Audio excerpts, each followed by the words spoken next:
அதாவது இவங்க எல்லாம் படிச்சுட்டு வெளியில் போகக்கூடிய ஒரு நிலையில் இருக்காங்க.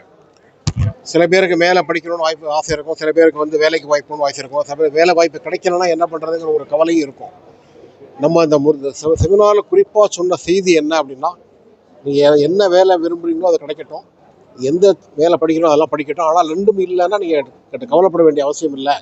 இல்லை, இந்தியா வந்து இன்றைக்கி தொழில் முனைவோரை உருவாக்குவதற்கு அதிகமான வாய்ப்புகள் உள்ள ஒரு நாடாக இருக்குது. நம்முடைய நாட்டில் ரெஜிஸ்டர்ட் ஸ்டார்ட் அப் மொத்தம் கிட்டத்தட்ட 1,75,000 பேர் இருக்குது. அன்ரெஜிஸ்டர்ட் ஸ்டார்ட் அப்ஸ் 8 லட்சம் பேர் இருக்குது. அக்ரிகல்ச்சரல் ஸ்டார்ட் அப்ஸ்லேயே கிட்டத்தட்ட ஒரு 10,000 பேர் இருக்காங்க.